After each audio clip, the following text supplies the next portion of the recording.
Well, thank you very much. Before we begin, I'm pleased to announce that I've just signed a proclamation officially designating tomorrow, May 8th, as a Victory Day for World War II, commemorating the 80th anniversary of America's victory in the Second World War. All over the globe, our World War II allies are celebrating this week, but the United States has never joined in with the proper celebration of our own, and the victory was mostly accomplished because of us. Whether you like it or not, we came into that war and we won that war, and we had a lot of help from a lot of great people, a lot of great allies. But I think there would be nobody that would say that we were not the dominant force in that war, and we don't celebrate it. And I think that's a great disservice to the people that lost their lives and people that fought so hard in winning World War II, and also a separate Victory Day for World War I, and we're going to be doing that too. It was American tanks and ships and trucks and airplanes and service members that vanquished the enemy 80 years ago this week. Without America, the liberation would never have happened.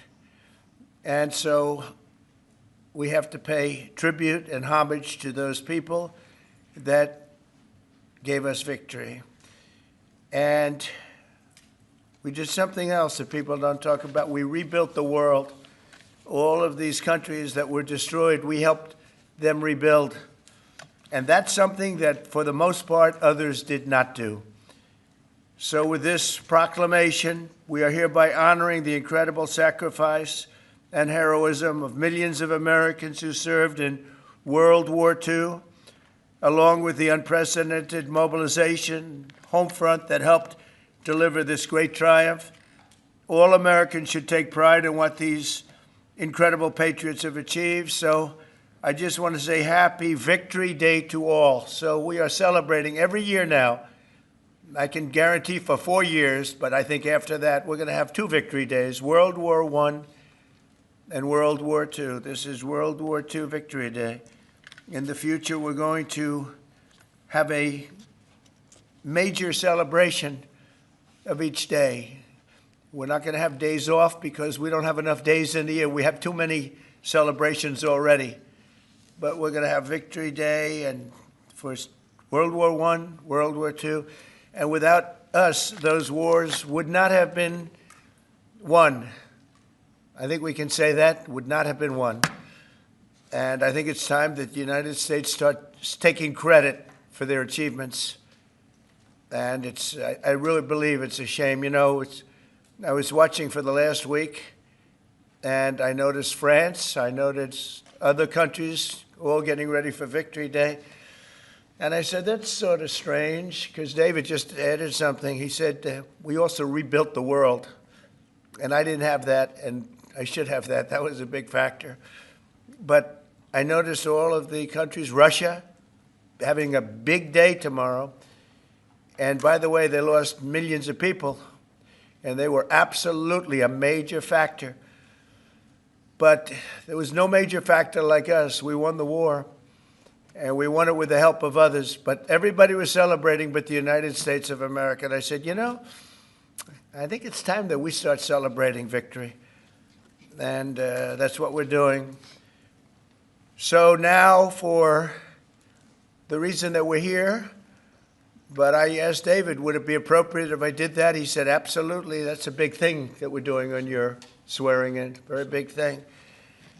But now for the real reason, and a reason that I'm very proud of because he's been my friend for a long time. We're swearing in our next ambassador to the People's Republic of China. What timing, David, what timing?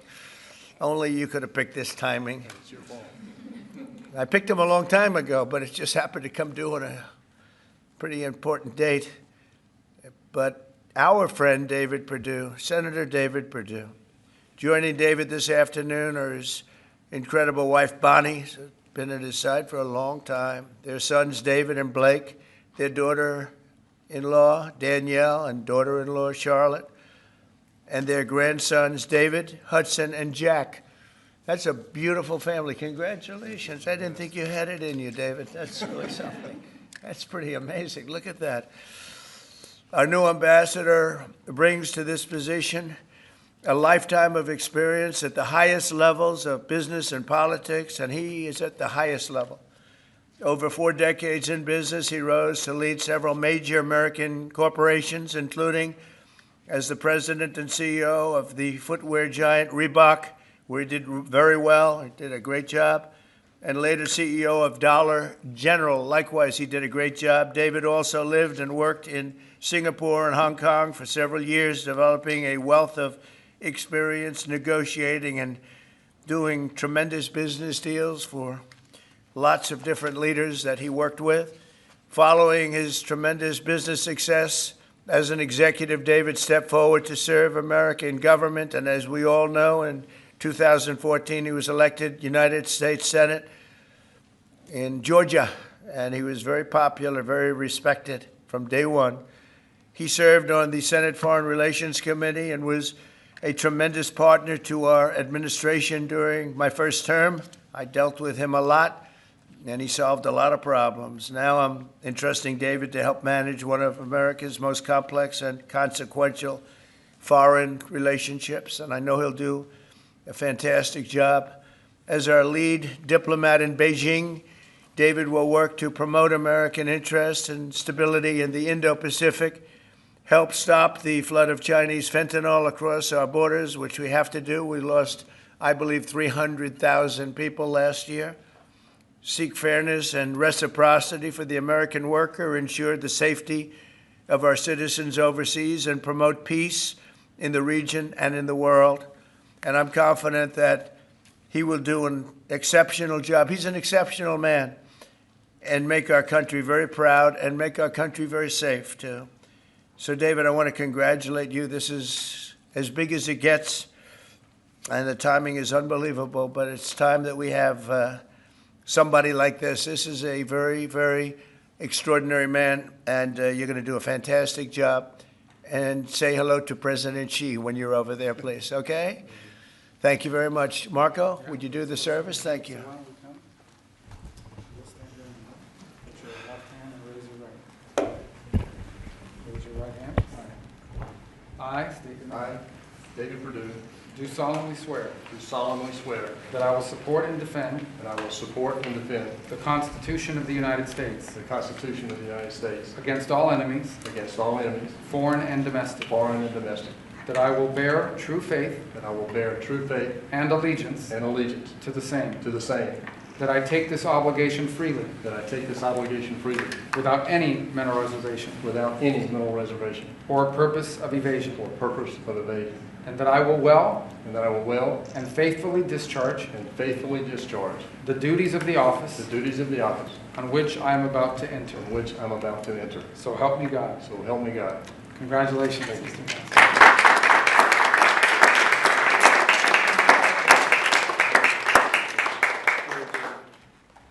David, would you like to say something? Mr. President, I'm humbled to be in this office today. I love what you've done with this office. I like the Declaration of Independence. I want the world to know that I know this man personally. He loves this country, and I am glad to be your man in China. Thank you. Thank you, David. I think just for the sake of formality, here we go, David. Come on up. Come on up here, Bonnie. That's what it's all about, right? And now we send you on your way. Lots of luck. Yes, sir. We're right behind you, David. Look forward to seeing you over there, sir. Okay, have a good time. God bless Thank you. you. Congratulations, everybody. Congratulations. Any questions, please? Mr. President, the Treasury Secretary just told lawmakers that a tariff exemption for certain baby items like car seats is under consideration. Will you exempt some products that families rely I on? don't know. I'll think about it. I don't know. I really don't. I want to make it nice and simple. I'm not looking to have so many exemptions that nobody knows what's doing. We have to make it very simple, but I'll take a look at it. Yep. Please. Mr. President, there are rumblings in Washington that some House Republican moderates are opposed to defunding Planned Parenthood in this year's reconciliation package. What do you say to those members, and are you supportive of? Well, I don't know yet. I have to see, because you're just telling me that for the first time. We'll we'll work something out. Mr. President, what are you hoping that your representatives will get out of the talks in Switzerland on China? And secondly, what does China need to do on fentanyl specifically? What do you want to see them do? Well, they have to stop fentanyl from coming in. That'll be a very big part. And I had that understanding with President Xi before I left last time, and we had a deal, and he would have honored the deal. But when Biden came in, of course, nothing ever happened with him. He didn't know what the hell he was doing. But that would have saved a lot of lives. That election cost us a lot of lives and a lot of heartache. The fact that we went through 4 years of misery, and you look at what's coming through the border, and the job of getting murderers out of our country. So many bad things happened. The wars. You wouldn't have October 7th. You wouldn't have Russia fighting with Ukraine. You wouldn't have had that disaster in Afghanistan. You wouldn't have had inflation. All these things would have not taken place. So sad to see what happened. Any other questions? Are your administration sending migrants to Libya?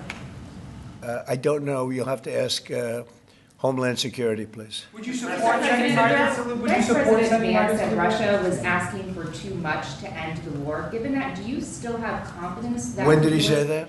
Earlier this morning. Well, it's possible that he's right. He may know some things that, because I've been dealing with this and some other things, but we are getting to a point where some decisions are going to have to be made. I'm not happy about it. I'm not happy about it. Okay. Just to follow up, sir, on the talks in Switzerland, what do you expect? What do you hope to come out of them? We'll see. I mean, look, it's we were losing $1 trillion a year. Now we're not losing anything. You know, that's the way I look at it. We were losing with China on trade $1 trillion a year, more actually, 1.1. But let's say $1 trillion. You know what we're losing now? Nothing. That's not bad. Are you Mr. President, are you planning a new ceasefire and hostage deal proposal for Israel and Hamas before you head over to the region next week? Where? In Gaza. In Gaza. Well, we're going to see what's happening. There's a lot of talk going on about Gaza right now. You know that, right? So you'll be knowing probably in the next 24 hours. Are you taking diplomatic actions between the war in India and Pakistan? What's your position? Oh, it's so terrible. My position is I get along with both. I know both very well, and I want to see them work it out. I want to see them stop. And hopefully they can stop now. They've gone tit for tat, so hopefully they can stop now. But I know both. We get along with both countries very well, good relationships with both, and I want to see it stop. And if I can do anything to help, I will be there. By the way, unrelated, but I guess it's all related when you look at the world nowadays. Rwanda and the Congo, we've made a lot of progress in getting that disaster stopped. We've had a very talented person over there, and we've made a lot of progress with Rwanda and Congo fighting a very violent war, by the way. China says in order to have substantive negotiations, you have to bring down your 145% tariffs. Are you open to pulling back your tariffs in order to get China to the negotiating table? No. Mr. President, Senator Tillis has come out against Ed Martin as U.S. Attorney. Do you have any response to that? Well, it's disappointing because, you know, I know Eddie's very talented. Crime is down in Washington, D.C. Street crime, violent crime by 25%. And people have seen, they've noticed a big difference. So I didn't know that, but if anybody voted against him, I feel very badly about it, only in the sense that in this short period of time that he's been there, crime is down 25% in Washington, D.C., but that's really up to the senators. If they feel that way, they have to vote the way they vote. They have to follow their heart, and they have to follow their mind. Is referring to the Persian Gulf as the Arabian Gulf? Are you going to make that announcement on your trip? They're going to ask me about that when I get there, and I'll have to make a decision. So you haven't made a decision I yet? don't want to hurt anybody's feelings. I don't know if feelings are going to be hurt. Why have a case right over here? It's called Gulf of America, and I guess a lot of people get ideas from us. But the Gulf of America was something I thought should have been named a long time ago. I'm going to be given a briefing on that. It was just done. And I'll make a decision. Is it the U.S. position that Iran can have an enrichment program as long as it doesn't reach a weapons? We haven't made that decision yet. We will, but we haven't made that decision yet. Yeah. China said the U.S. initiated the trade talks this weekend and that its position hasn't changed. Are you still confident you can reach a deal with China? They said we initiated? Well, I think they ought to go back and study their files, okay? I do think that. Go ahead, what would you? Are you planning to ease chip export restrictions to some of these Gulf countries and then also make announcements regarding? We might be doing that, yeah. And their nuclear programs, civilian nuclear programs? And it'll be announced soon. And you're to help them develop some nuclear power? Well, we're going to take a look. We're going to take a look. But, you know, we had really a very good, as you know, we had a very good outcome with the Houthis, and we honor their word. I mean, they made a commitment, and we dealt with other countries that were close to them and their surrogates, and we honor all of their words. We'll see what happens, but I think, you know, I believe that hopefully that's over with, and they'll leave the ships alone, you know, just leave those ships alone. But so we do. We take their word for it. It was, you know, we hit them very hard. They had a great capacity to withstand punishment. They took tremendous punishment. And, you know, you could say there's a lot of bravery there. That it was amazing what they took. But we honor their commitment and their word. They gave us their word that they wouldn't be shooting ships anymore, and we honor that. I want to thank you all for being here. I want to congratulate David Perdue and his family. He's going to be really an incredible ambassador to China. I have no doubt about it. And we're going to work together very closely. Thank you all very much. Thank you. Thank you, David.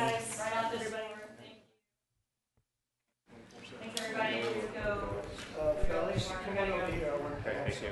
Thanks, guys. Thank you, guys. Thanks, everyone. Thank you. Just take this and then. Come on over here. This guy's always, he's the best guy.